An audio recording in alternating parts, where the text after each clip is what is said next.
You're listening to the Abra Money 3.0 show, your guide to the future of all things money. This episode is all about DigiByte. DigiByte is a popular cryptocurrency on Abra. Its design, everything from the way it was initially launched to how it is mined today, makes it extremely accessible.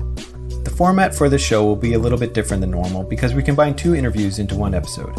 To kick things off, Abra's Bill Barhyde will interview DigiByte founder Jared Tate.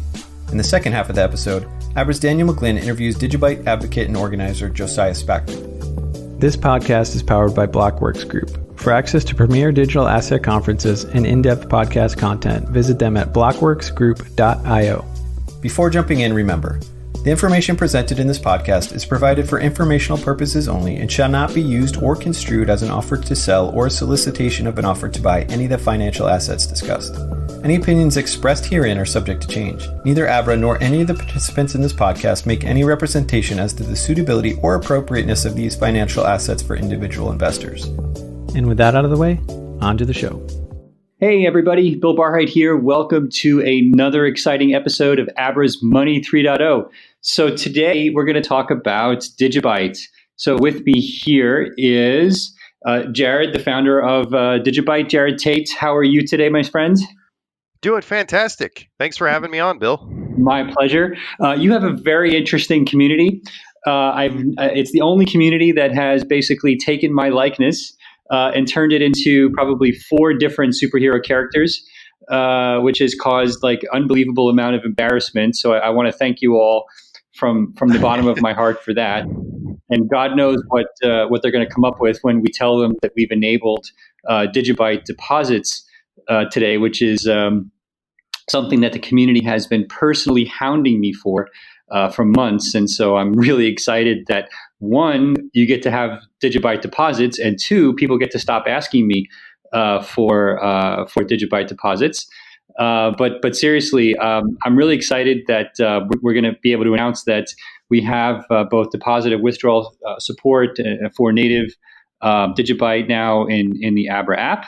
So all of you out there who are already DigiByte fans, please dig in. And now what we're going to do is let's talk a little bit about, for the uninitiated people out there who don't know a lot about DigiByte. Jared, I wonder if you could just really quickly summarize what's unique about DigiByte versus the other cryptocurrencies that are out there, and why should people care? Yeah, so DigiByte originally began in 2014, although we started work on it in 2013. But the unique thing about DigiByte, besides being almost 6 years old now, is it's been completely community driven since the beginning. So there is no company, there is no foundation. Everything that's done with DigiByte is actually completely volunteer driven and completely open source and decentralized.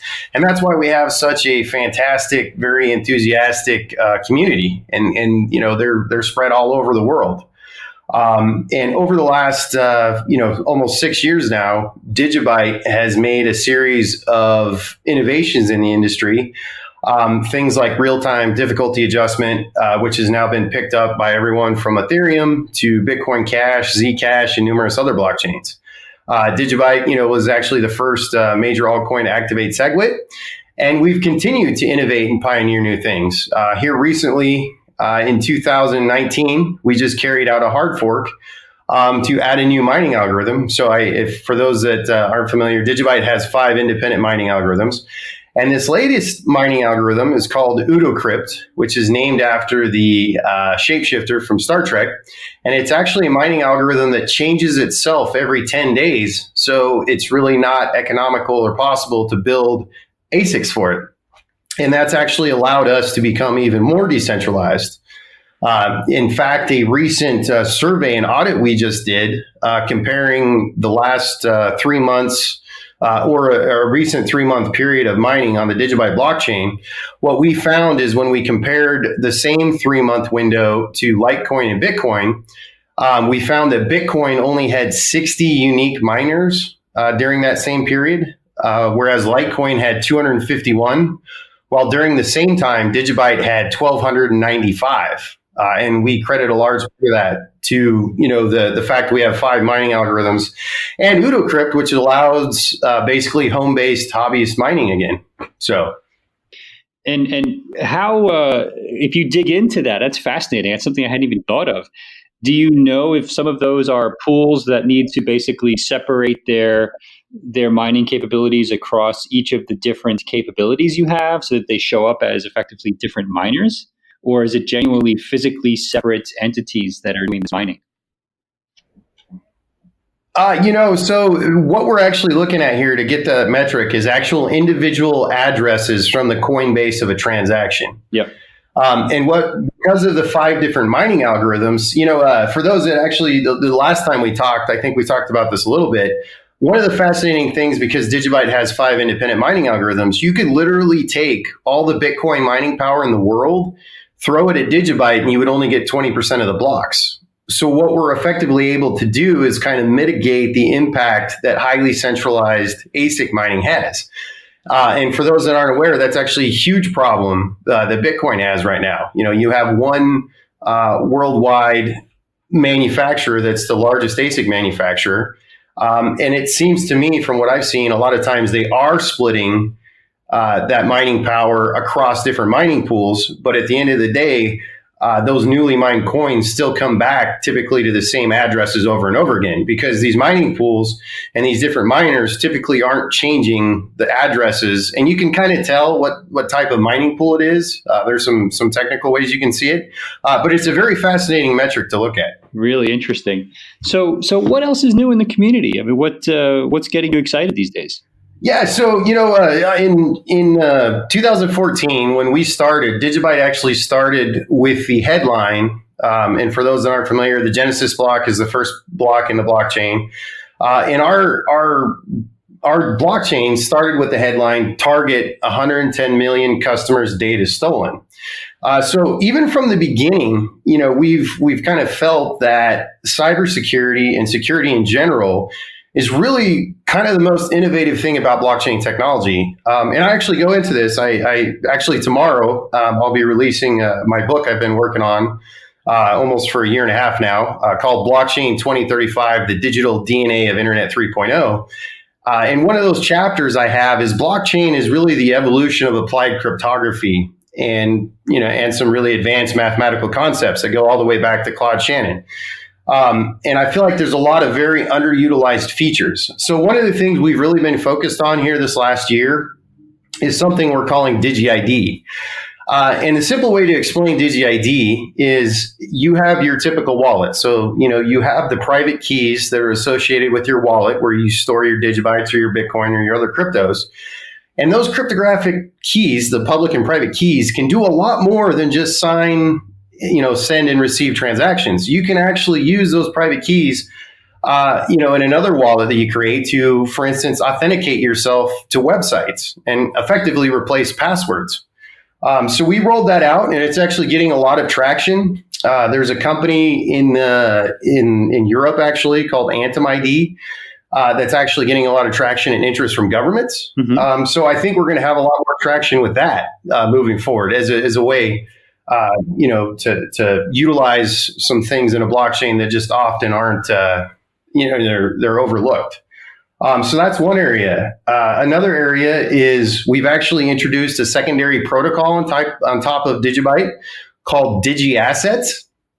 And, it's similar to what you're seeing with like ERC20, has a similar origin, but the difference is our approach is to leverage some of this cryptography that's overlooked in the blockchain to potentially scale some of these secondary layer protocols for issuing other assets in a much more efficient manner than, for instance, like what you're seeing with Ethereum and the scalability problems they're experiencing. Their solution's effectively sharding the blockchain.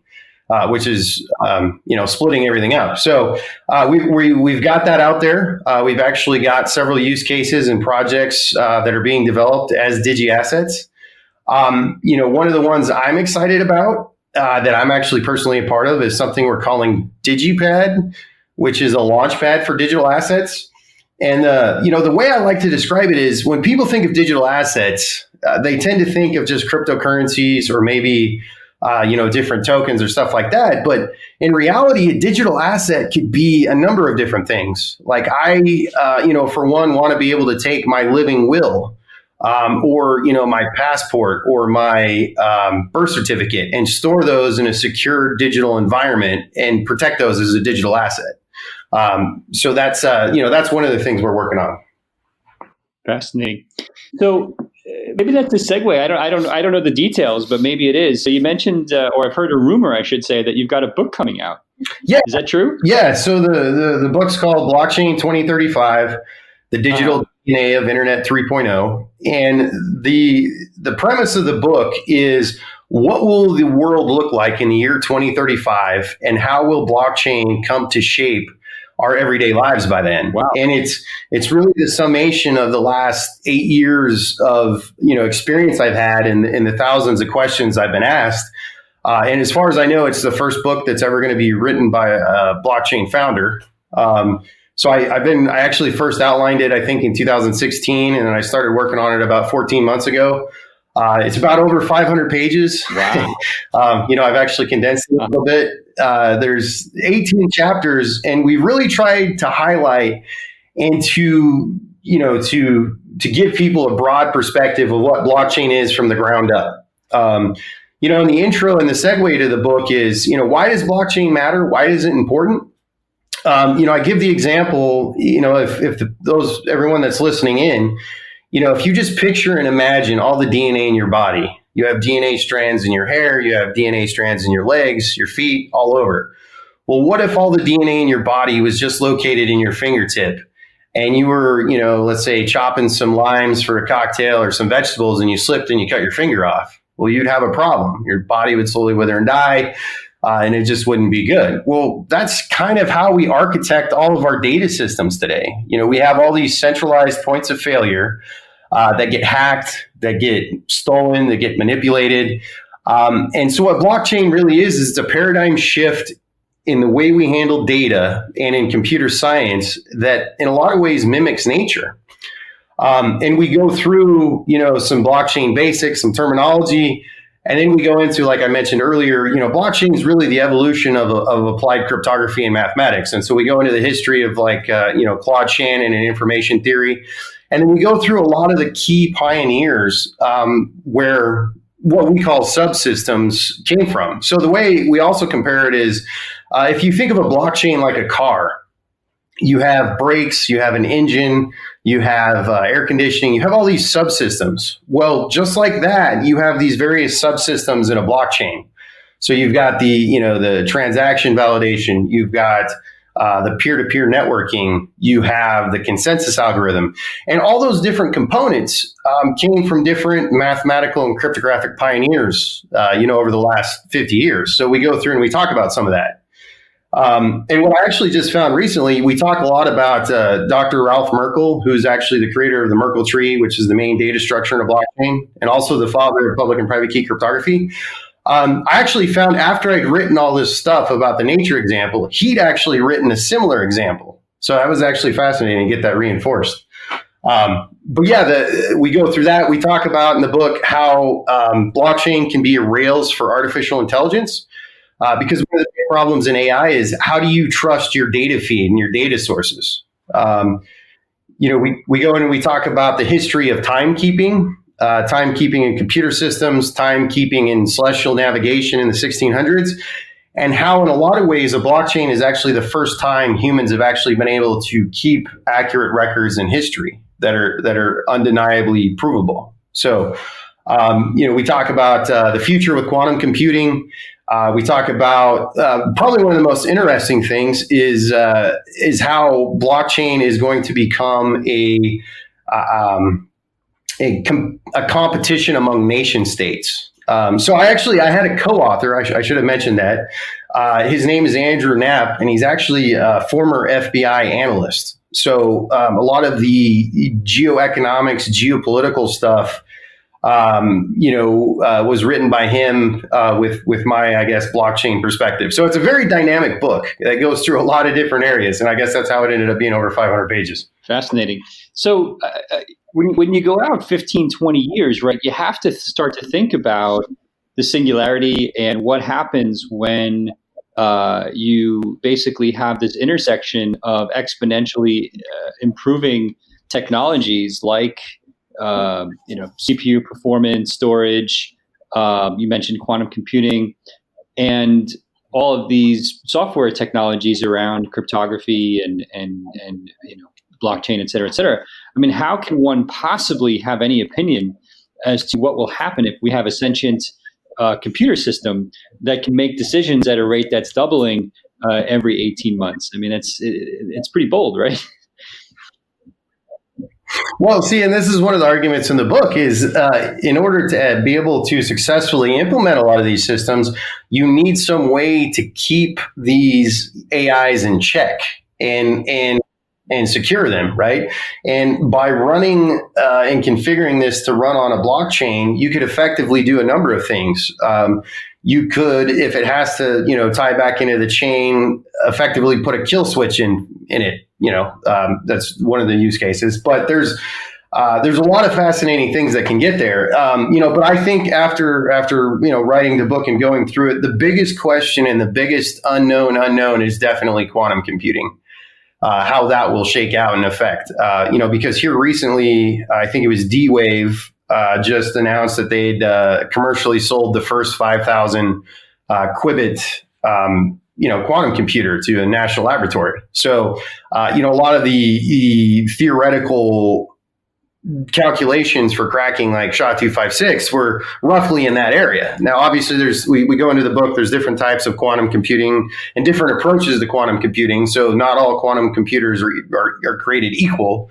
But to me, that's the biggest gray area, moving into the year 2035.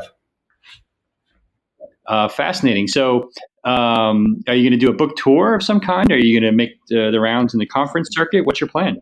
Yeah. We'll be doing a series of events throughout, starting probably at the end of November and December, and then into the spring.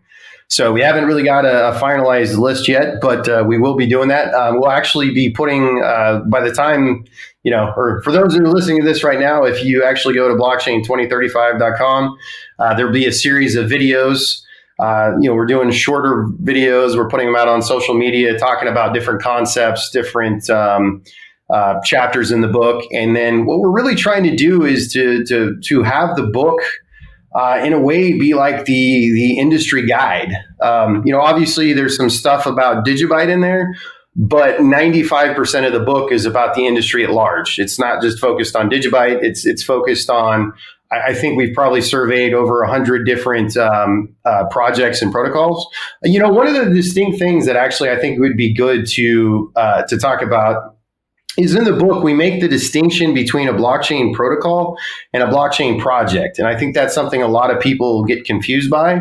And what we're calling a blockchain protocol is a blockchain that has its own unique network that doesn't rely on any other blockchain network or system. And then a blockchain project, effectively, it's its own universe, effectively. Effectively, yes. And so when we split chapter 9 and 10, we're like, we really need to clear up, because so often you get people that'll compare, like, for instance, Tether to, even DigiByte or Bitcoin, when in reality, Tether is issued on top of Bitcoin and is dependent upon the Bitcoin blockchain.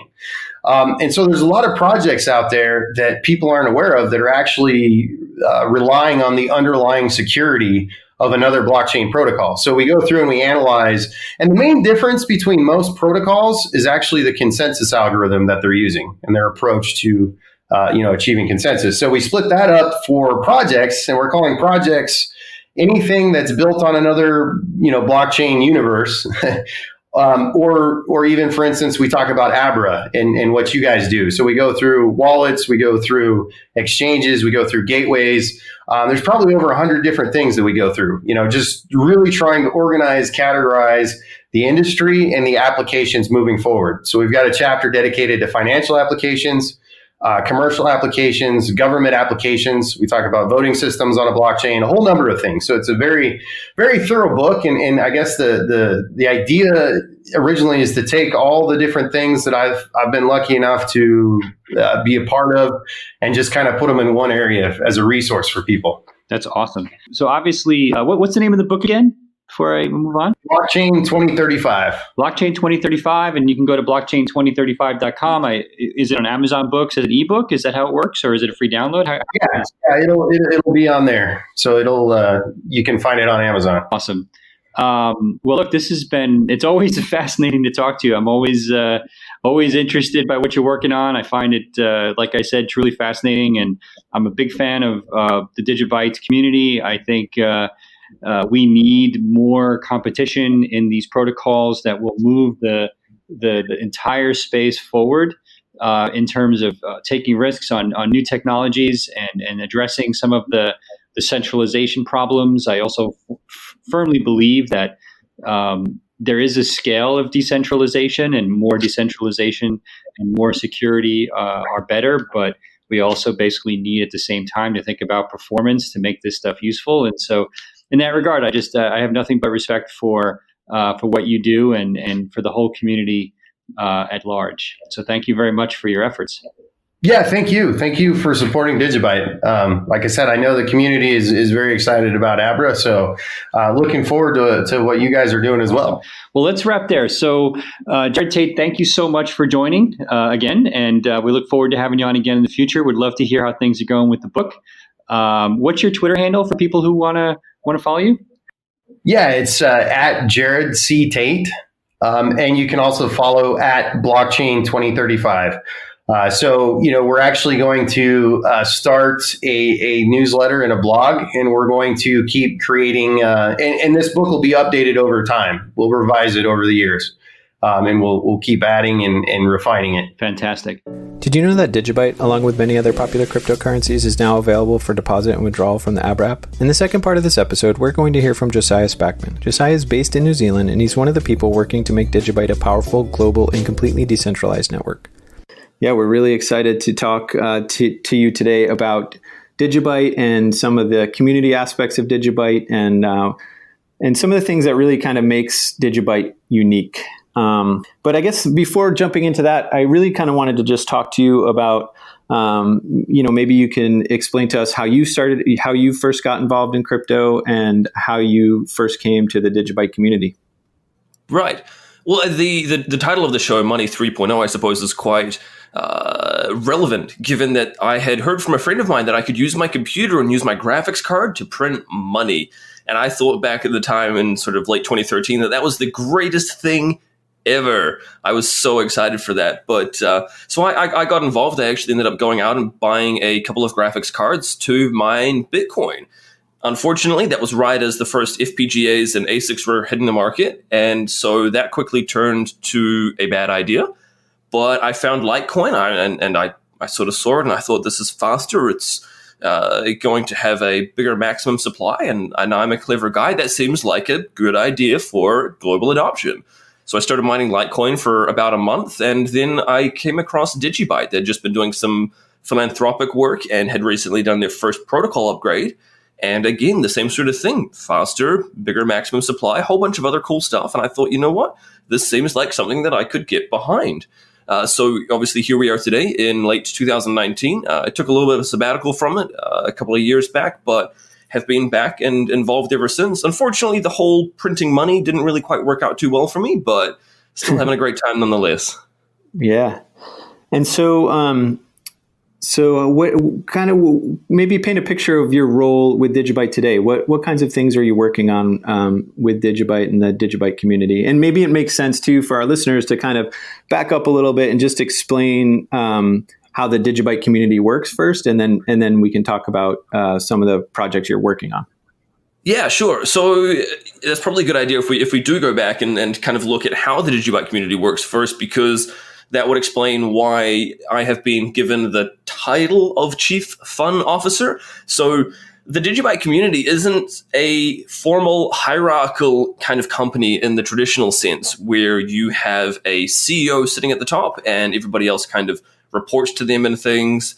It's a very new way of operating. So not that there's anything wrong, obviously, with having a company and having people who are, say, for example, project leads or a CEO, But this is obviously a very different way of doing things with the DigiByte blockchain. Being a permissionless project basically means that there is no permission required. It is implied. So oftentimes we'll get people who will come to us and will ask, hey, I'd like to build on top of the DigiByte blockchain for my project, for my company. Who do I need to see about getting permission?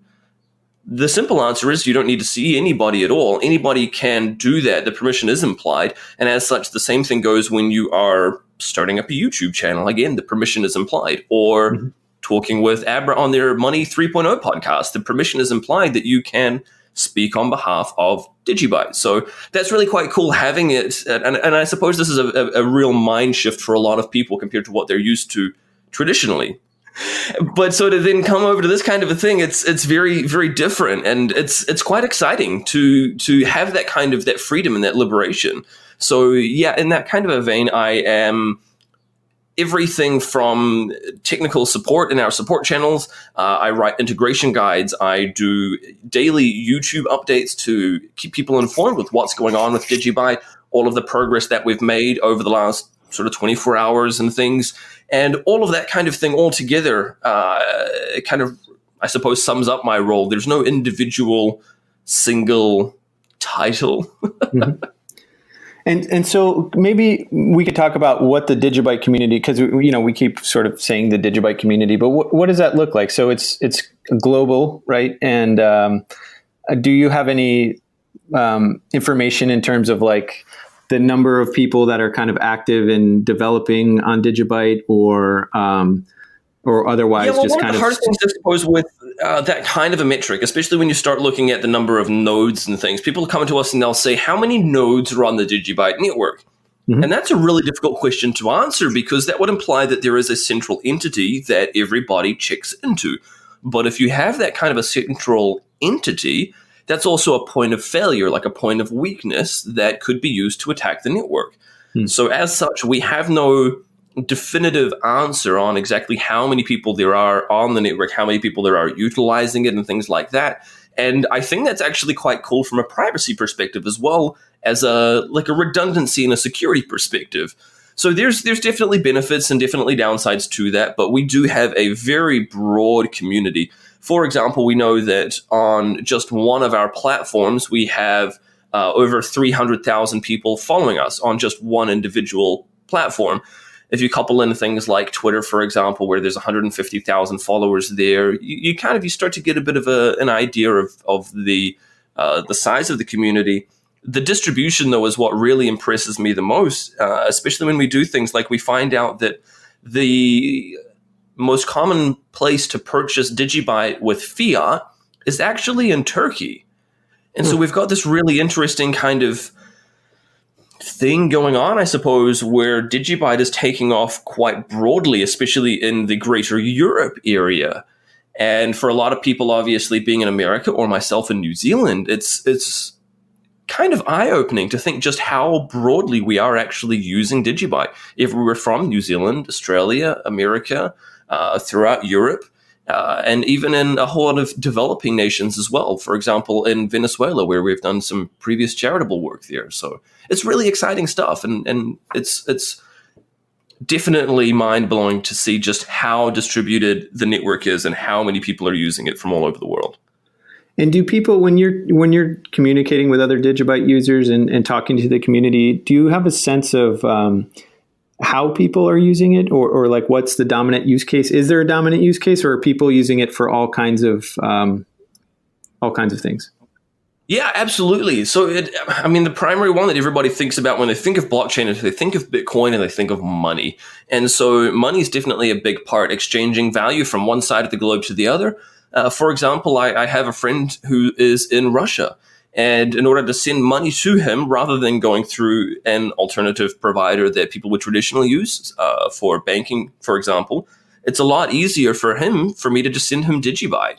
And the great part is, as soon as we hit send, it's basically there, and he gets a confirmation on the blockchain pretty much straight away. So there's no worrying about, is it going to actually go through? Is it going to time out? It's there, and he loves it.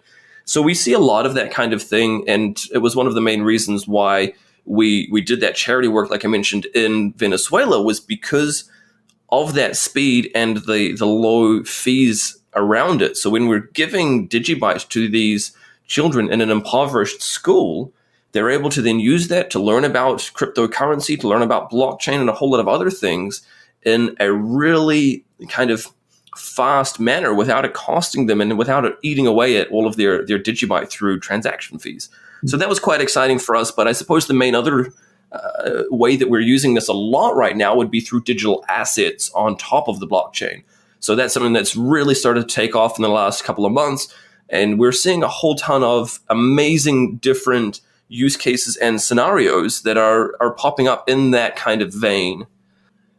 But one of the other more common ways now that we're seeing in the last kind of couple of months crop up is definitely with our digi assets and using these digital assets on top of the blockchain to do everything from shares in a company through to advertising and a whole lot of more interesting ways, like everything from say, for example, a movie ticket through to an airline ticket through to a season pass to what do you call them? A musical event. So we're using these digital assets and they're starting to crop up everywhere, and it's great to see them and some of the ways that they are providing for people in terms of like a global funding method for business and entrepreneurs is also really exciting as well. So why would people using that the asset model, like why would people do that? Like what's the advantage of having an asset on the DigiByte blockchain versus just having it sort of be a traditional asset? Yeah, and I mean, that's a great question. And in fact, for us, one of the reasons that comes to mind immediately is a shrimp and crab farm that's being operated out of the Philippines. And so for them to grow and bring their company into the next level and to take on additional staff and to purchase more land, they needed enough income that they weren't able to get locally through a traditional kind of a loan method. However, they put enough of a business case together and they presented it to the DigiByte community and basically said, this is what we want to do. This is how we want to grow. This is our thoughts. Who's up for helping fund this? And the idea being that with these digi assets, what they'll do is based on the profits that they make every quarter, they will then send those funds to the holders of that digi asset. So let's say I have 2 of these assets and you have 10 of them. What they would do is if they made a certain number of DigiByte, they'll split that. And so I'll get the percentage of it, so 1/5, and you'll get the remaining 4/5. And so that'll show up in your DigiByte wallet that's holding that digi asset every quarter as they pay it out. So really cool kind of funding method there for growing a business and building both in the traditional world as well as in the digital world at the same time. I think that's absolutely fantastic. Yeah, that's really interesting.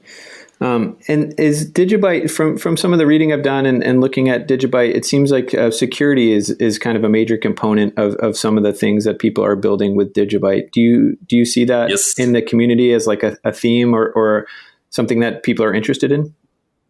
Yeah, for sure. Absolutely. And especially with our DigiID authentication protocol is very much become a core kind of pillar, I suppose, for DigiByte, the whole idea of security.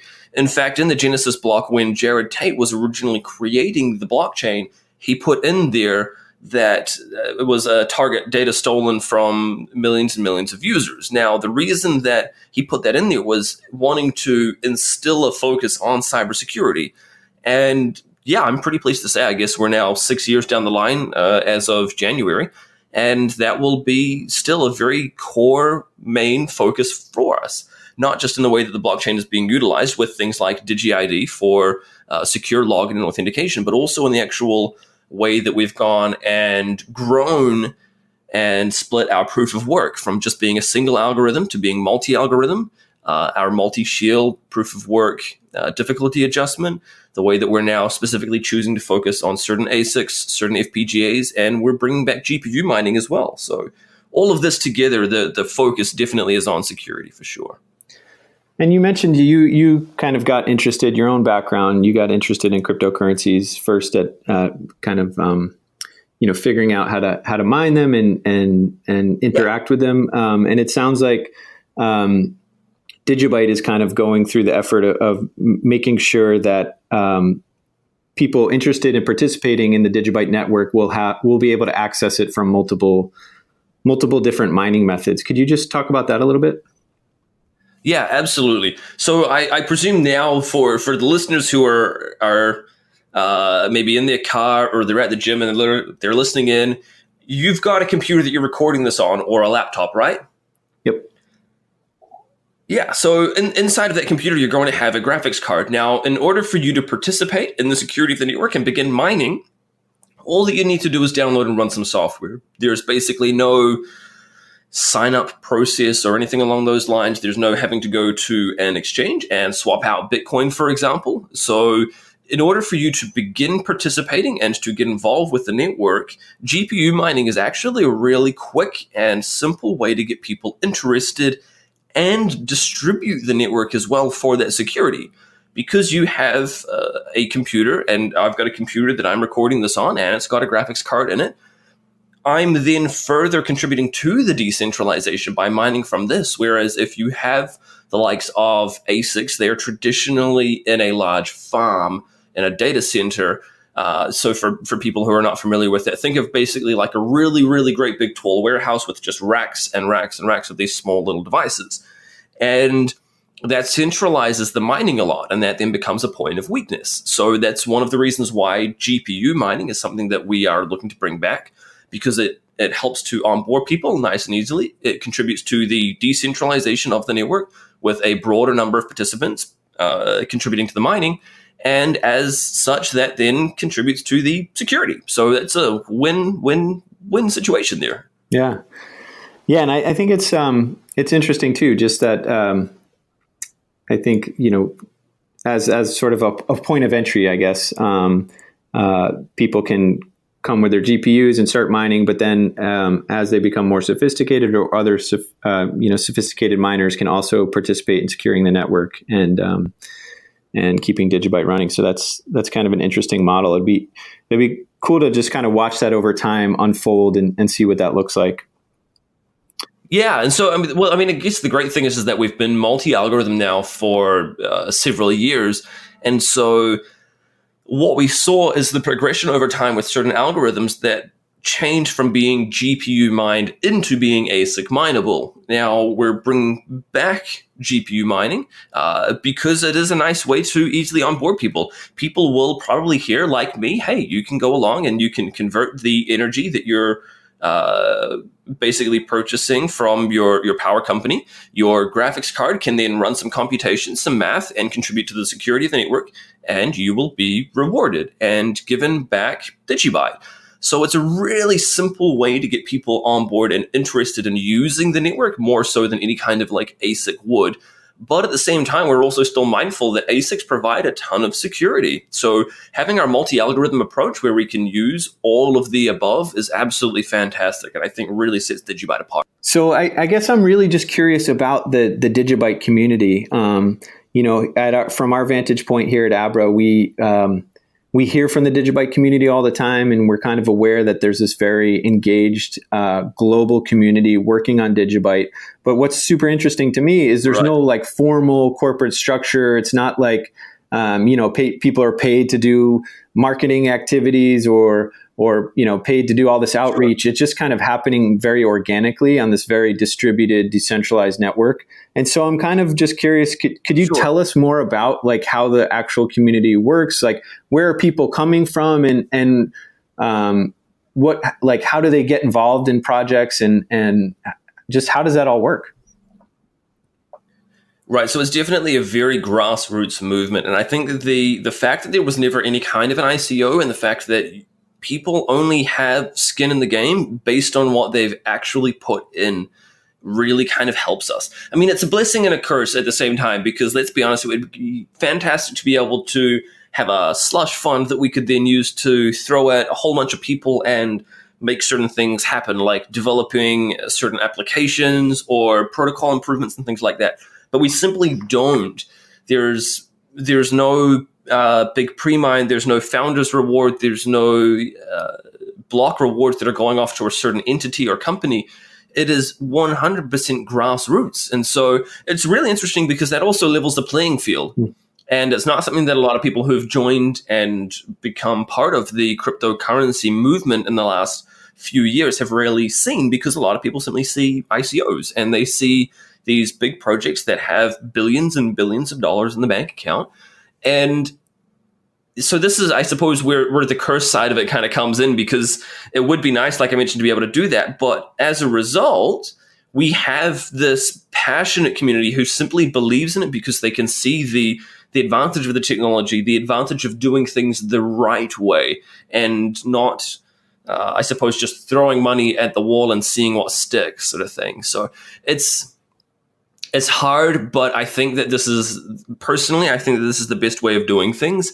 And it excites me because we get that from the community as well. The community comes to us from all over the world, like all over the world. They'll find us through Facebook. They'll find us through Twitter. They'll find us on Reddit. They'll come across us just by doing Google searches, and they'll join and they'll get involved, and they'll see that grassroots movement, and they'll see that, hey, look, they are on exactly the same page and exactly the same standing as the founder of the project. So one of the interesting things, actually, that not a lot of people know is the recent upgrade to AutoCrypt was done mostly without the founder's involvement. So Jared Tate, who created it, is still actively involved to this day, and he still commits code.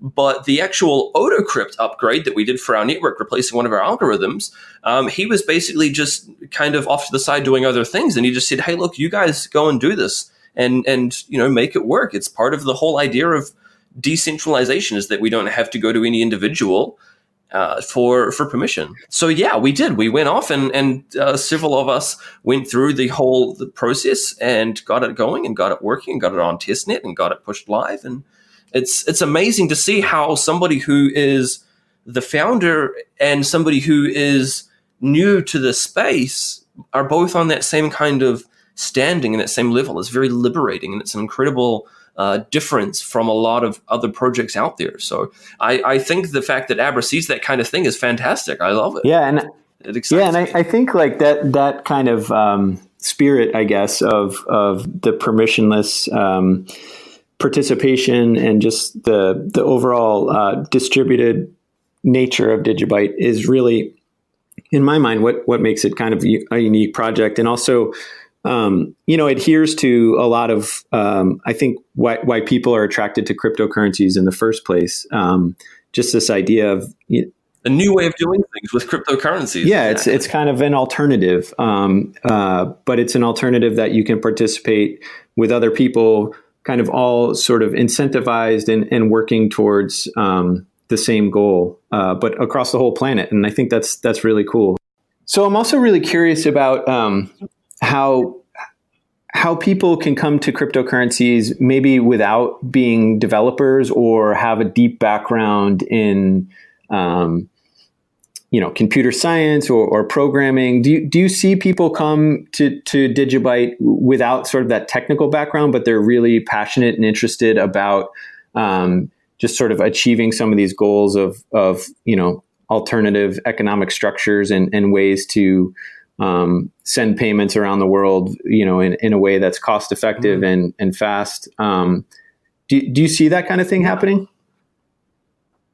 Yeah, and it's funny as well, based on the way that you're kind of phrasing it, almost makes me feel like the image of DigiByte is that there are tons of developers and people are constantly building on it. And I mean, that's very much the reality. There are companies that are out there that are building on top of DigiByte that we don't even know about, but we can see certain things happening on the blockchain. And in fact, a quick little story, a friend of mine actually came to me a little while ago that I know in real life. He goes to my church and he basically says to me, he's like, hey, so I wanted to ask you a quick question about DigiByte. And I was like, oh, cool. Yeah. Hey, look, that's I know. And he says, just wanted to ask you about this. And I said, that's an interesting question. Why are you asking about that? He said, oh, look, we've been running stuff on top of DigiByte now for the last 6 months. And I was like, hey, that's really cool. I mean, I didn't know. I would have loved to be able to tell people and tell the community.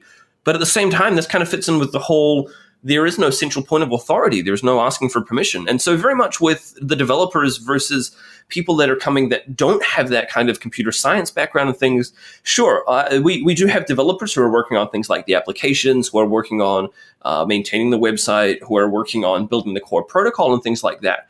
But they are definitely the minority. They're only a small handful. compared to our vast and broad and incredibly passionate community of hundreds of thousands, if not millions. I mean, that's the thing. We only know about those hundreds of thousands because they've specifically chosen to subscribe to certain social media platforms and things.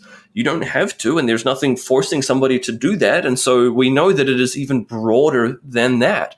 So yeah, most of the community comes along, and in fact, the definite vast majority, like 99% of them, I would argue, come along without any kind of formal training in like programming or anything along those lines. And so I would encourage people, if they are listening to this and you're not a developer, you're not a programmer, that's totally okay. If you're looking to contribute to DigiByte, do whatever it is that you do best, you do that. So if you're really good at sales and marketing, maybe you're the kind of person who'd like to go into a company and say, hey, look, would you be interested in taking DigiByte as a means of payment? Or maybe you're not that way inclined. Maybe you're a little bit more shy. Maybe instead you'd rather just talk with your friends and family about it. Maybe, look, the thing is people don't actually have to do anything at all. You can simply just use the network, and if you don't want to do anything over and above that, again, that's totally cool. We're a permissionless project, and you do whatever it is that you do best. And if that's just using the network, hey, look, great. I'm so pleased that people are getting value out of it. And that excites me. I love that. I think that's fantastic. And is there a main place? So let's say, I'm listening to this episode and I'm excited and I want to get involved in this community.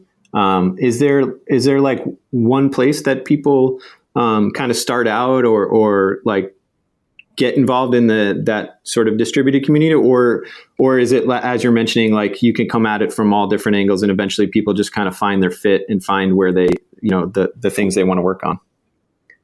Yeah, exactly. If there is something that you want to participate in, to be honest, the most common places where we end up meeting up with people is both on Twitter and also on Telegram. We've got a large kind of community that is congregated on Telegram.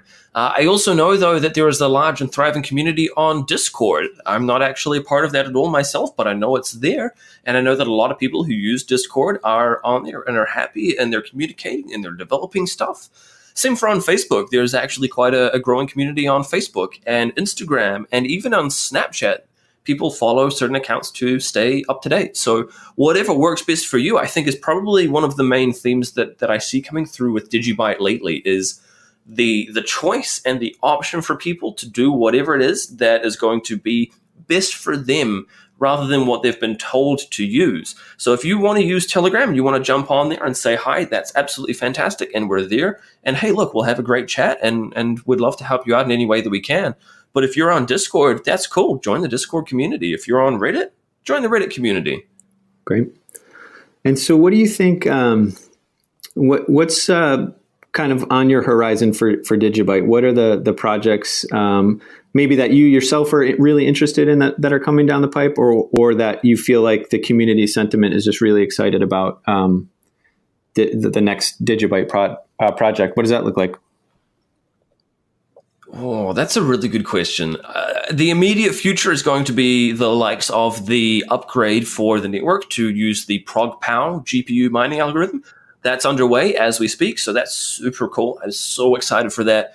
Bringing back GPU mining, both so that we can use it as a way to easily onboard people, allowing people to contribute personally to the security of the network, but also as a way to further decentralize the network and to increase the security. Again, we come back to, like we talked at the very beginning, security is a core focus for us, and I think that's really quite cool.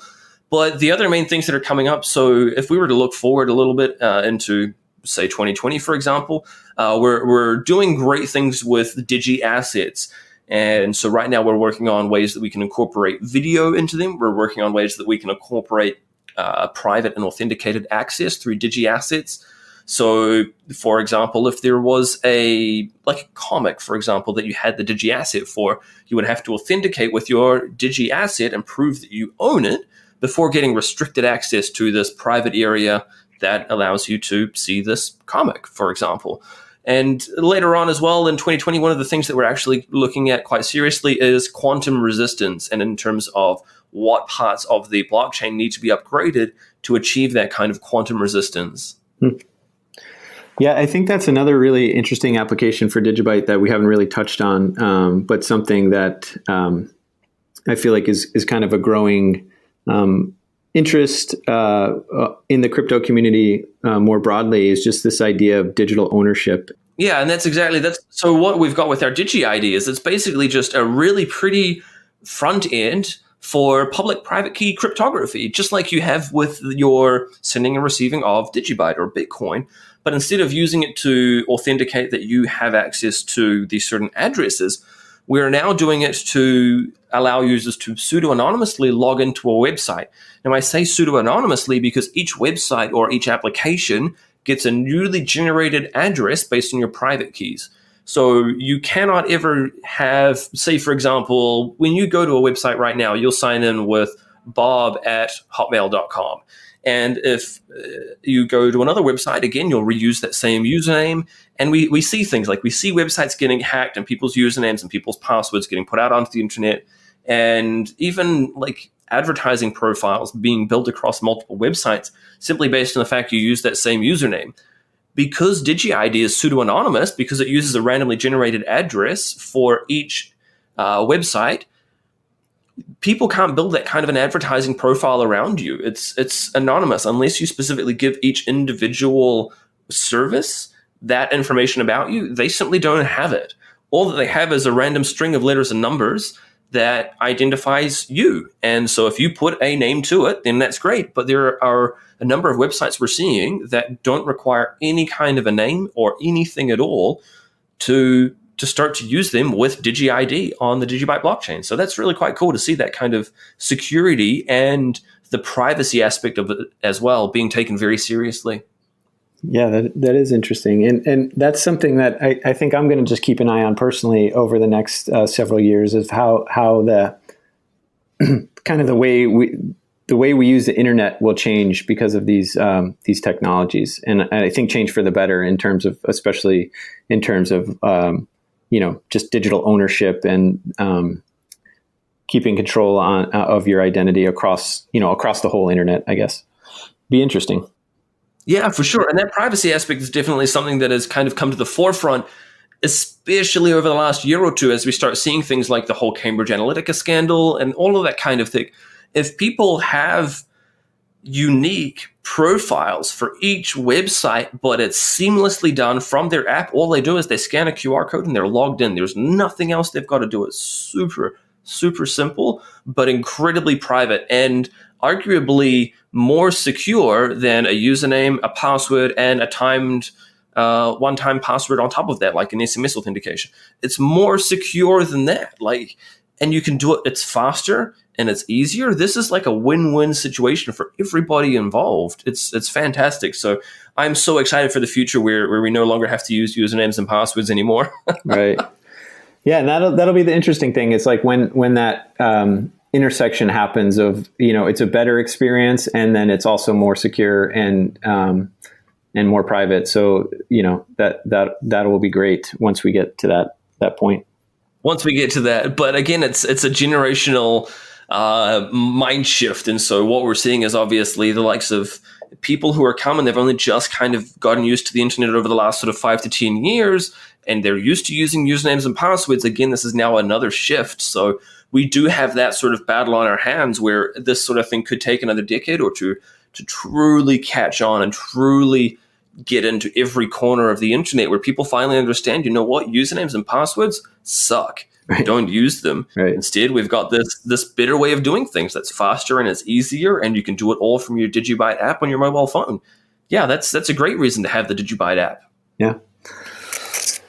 Great. Well, I think we can wrap it up there. I just wanted to say thank you again for coming to the Abra Money 3.0 show and kind of talking to us a little bit more about the DigiByte community and kind of how it all operates. I know as an outsider of the DigiByte community, it's just kind of always been something that's fascinating me, especially as I hear from different parts of the community, kind of all over the world, but nonetheless sort of unified in this vision.